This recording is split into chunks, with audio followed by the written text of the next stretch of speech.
Hi everybody, Caroline here. Thank you so much for tuning in. First off, I'm sorry if my voice sounds really weird today. I had a bad cold all week and feel better but still sound odd, so that's why we have our little headset today. Thank you for bearing with me on that. I'm sure many of you are busy getting prepared for your first week officially teaching. I remember when I was preparing for my first ever class in front of French students, my main teacher was so sweet and he asked me what I liked, like would I feel comfortable talking to everybody at once or would I prefer small groups? And I didn't want to look like a wimp, so I said, I'll talk to everybody at once. And he goes, great. Well, do you want to talk to them for 10 minutes, half an hour, the full hour? And again, I wanted to look really brave, so I said the full hour. And wow, is that ever a mistake?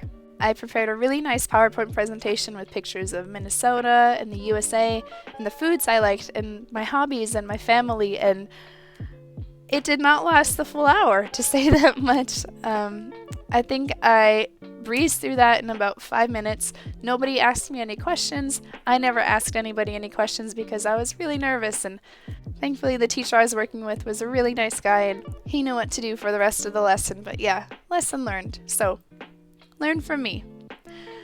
Yes, I went into this with this big elaborate PowerPoint, and yes, I did use that, but I changed my approach. Here's what I did.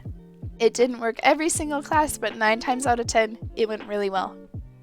Now, students, I'm sure you've noticed that we have a guest with us today. I'm not going to tell you about her. I will let her do that. So without further ado, here she is. Me? Okay. Hello, everybody. My name is Caroline. What are your names? What's your name? Great, Celeste. Nice to meet you. What's your name? Samuel. Hi, it's nice to meet you. That's literally all I would do. I would just go around and start asking names. Your entire job is to get them to speak with you. So why not start from the very first or second sentence? Hi, my name is Caroline. What's your name? The most important thing in your first classes is not to wow them with information or really teach them anything. If you keep it simple, it's not going to be as scary for them to start talking to you, and once they start talking, they will keep talking. If the students are younger, they'll appreciate how simple it is because they can answer it, and if they're older, they're going to giggle at how simple it is, but still answer it because even if they're not acting like it, they are curious about you and they will want to know about you. So normally in my classes, after 1 or 2 kids either volunteered or were the victims, what's your name? More hands would start coming up because again, they weren't the first one to jump in. And after I would have maybe 5 or 6 hands up at a time, I would switch it up. Of course you want to hear from everybody, but you have to keep the entire class engaged, so you have to change it up. So I would switch to, I live in Compiègne. Where do you live? Where do you live? Now, the kids who had their hands up still have a chance to respond to this. It's a very simple question. Again, they probably can still respond. Keep that question going for a little while and then change it up. How old are you? Have you got any brothers or sisters? Usually I like to model the response as I ask the question. Hi, my name is Caroline. What's your name? Just in case the kids are still unsure, they have that reference. But sometimes it's nice to leap into the question and then have them bounce it back to you. So I'd first try just orally. Hey, ask me the question. Ask me, have you got? Hopefully one of the kids gets it, but if not, just go up to the board, steal a marker, and write, have you got brothers or sisters? And the next kid you call on, just tap the question. Come on, ask this, ask this. Now this might be a good time in the lesson to open up a PowerPoint if you've got one. If the class feels pretty relaxed, the students are engaged, and you see more hands up with more questions for you, that's great. You can keep answering questions as you open up your PowerPoint, you log into the computer, whatever it may be. Especially if it's the first time in a new school and a new classroom, you may find it takes longer than you anticipate to open up your presentation. And it can be so awkward if, hey guys, hi, my name is Caroline. It's nice to meet you. 1 second. Don't let that be your first impression with the kids. Just get in there, be ready to go, and just want to talk to them. So maybe I don't suggest starting with Technology Open, but it can be a really useful tool. What I would like to do is, once the conversation got rolling, depending on the questions kids asked, sometimes I would Google something, and that could be kind of fun and rewarding for them. You say, I search, I display something on this big screen in front of everybody. One of the questions my kids would always ask me midway through the lesson is, how is the weather in Minnesota? And I could just say, it's cold, but summer is nice. Or I could take it to an extreme example. So I would always love to Google this, an ice fishing village. And I wouldn't say it's cold again. I would put it on them. What do you see? Madame, I see a tree. Like, very good. I see many trees. Very good. I see snow. Excellent. And is it hot or cold when there's snow? It's cold. Like, that's right. And then I would zoom around or pan. And what happens to water when it's really cold? It becomes glace, madame. Oh, very good, but glace is ice. Repeat, ice, ice. Good job. It's so cold in Minnesota that we can have tiny houses on the ice. We can have cars on the ice. I would love showing them that because they are so shocked every single time. Now, once you've tossed a few basic questions back and forth, the kids will start getting braver and hopefully ask their own questions. 3 questions always came up for me. Madame, KFC or McDonald's? They always wanted to know that. It was a very high-stakes question. Madame, PSG or Marseille? These are the 2 main soccer teams in France. I didn't know how to answer. I would try and feel it out, or I would turn it back. Who do you like? Who should I say?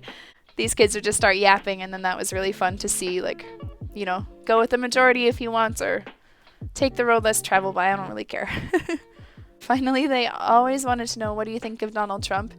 I gotta say, it's fun to watch the main teachers get embarrassed by that question and say, you don't have to answer that, but I really don't mind the question anymore. It used to annoy me, but now I'm just grateful for the chance to talk about that versus having people rely on stereotypes or things like that. Why not talk to an actual American about what that's like? I would never want to be rude either, because sometimes they're just genuinely curious, so treat every question with an equal amount of respect. Unless it's obviously a joke question, then by all means, show them your fun side. I don't think French kids get a lot of that in school. A lot of warmth, a lot of joking around. And I know that that's what I love doing most with them, and I think they would say the same thing about me. When in doubt, if there seems to be a bit of a lull, try and steer the conversation or lesson towards food. I don't know what it is about teenagers, but they just love talking about food. And they love seeing pictures of it too.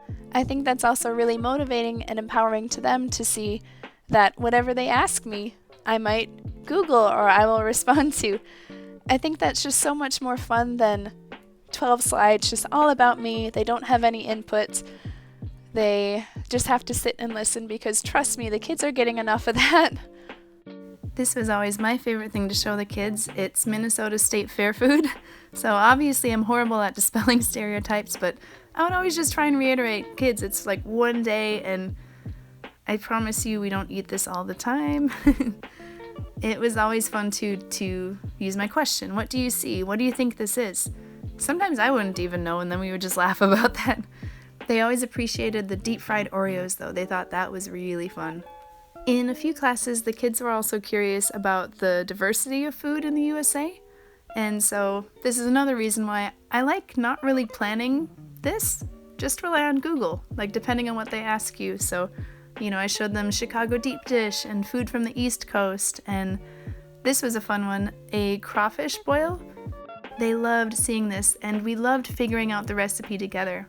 Because I would motion towards the newspaper and go, what? What's this? What do you see? They would describe the food, and then I would use miming and motion to act out the process. I've never been. If anybody's having a crawfish boil, please invite me. I so want to go.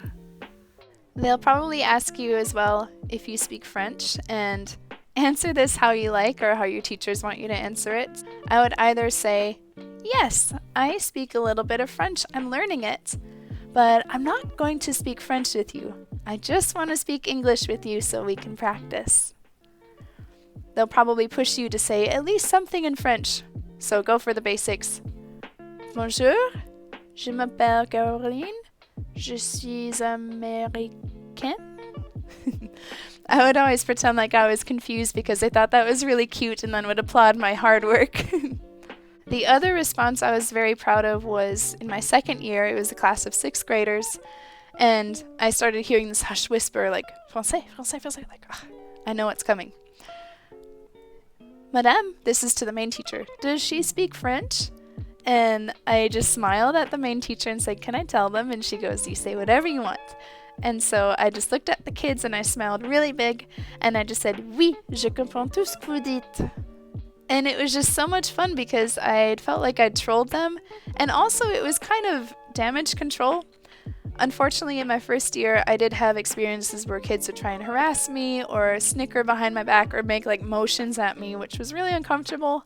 I think they did that in part because they figured I couldn't understand what they were saying with the slang or whatever it was, and yeah, I couldn't always understand what they were saying, but it was still really uncomfortable. So I really like this little white lie in year 2 of, yes, I understand everything you say. That just nipped it in the bud. Then they didn't want to risk doing that. I hope that helps. If you like this video, please hit that little like button. That lets me know I'm doing okay. I'm giving you the videos you want to watch.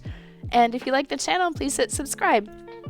I try to send out new videos once or twice every week, especially now that it's so early on, and I know I had a lot of questions, so if I can help you answer them, I'd really like to. Thank you so much for tuning in. Have a great day and happy teaching. Goodbye.